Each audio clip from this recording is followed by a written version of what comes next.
When a wild animal wanders onto your property for food or shelter, they can become a nuisance, but you may not want to take matters into your own hands. Thankfully, there are professionals who are experts in capturing and rehabilitating wild animals. My name is Jeff Krieger. My company name is Alternative Wildlife Solutions, and I deal with wildlife control and wildlife rescue. Jeff Krieger has put a lot of years into helping with wildlife control.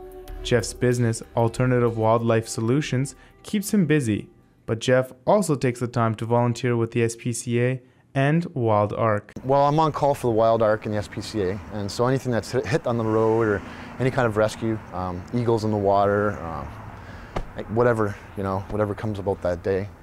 So that I do that, and plus my main job is basically wildlife control.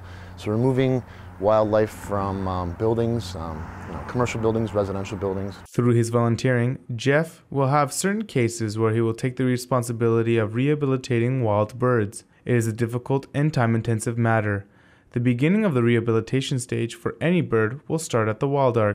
They are first brought in to be weighed, then thoroughly checked to make sure there are no infections or more damage. If everything checks out, then they are handed over to Jeff. The hawk that we had filmed, it was kind of a different situation.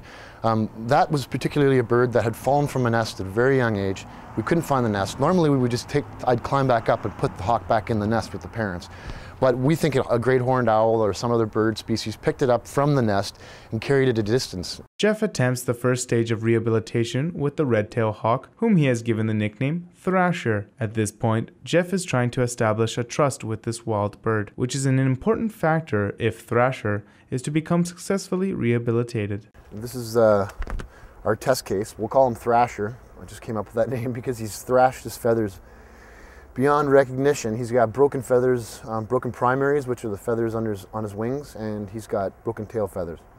Like any training, the first stage is always the most difficult challenge. Jeff explains that although this situation looks harsh, it is necessary and a safe procedure. And this is really one of the most brutal things to see because the bird is not pleased at all.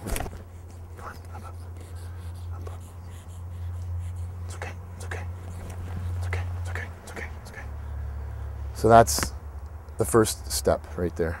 Another bird that Jeff has successfully trained is a Harris hawk named Easy. She has been under Jeff's care for the past year. Eventually, Jeff plans to use her as a learning bird for school kids.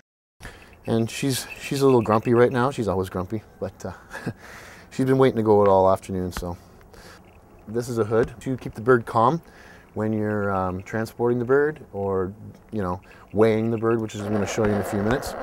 And she does not like it, but it's part of the deal. Currently, Easy is going through the second stage of rehabilitation for birds. Jeff will train each bird for an hour each day.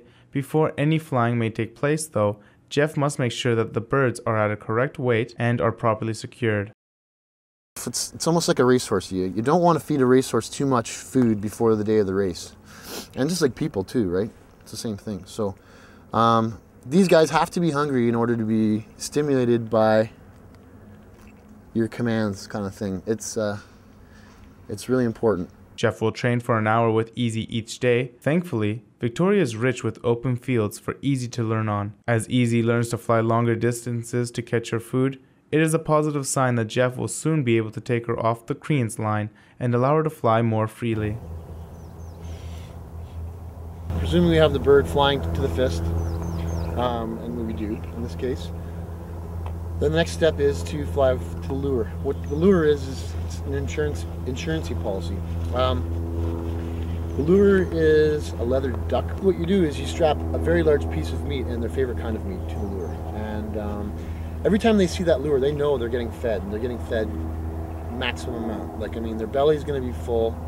So then that's my rule. So now I have to get the bird to trust me.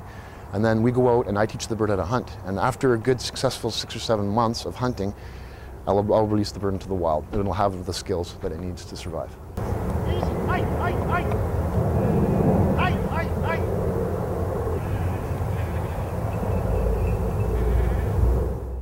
Jeff's passion and care for treating the wildlife in Victoria has been an incredible learning experience for him. Whether it is rescuing raccoons from apartment buildings to training with Harris hawks, Jeff knows that in the end, when animals can live their lives healthy and free, His job has made a difference. This is just my dream job. I'm glad I have it, and I can equate it all to volunteering. It's gotten me really far.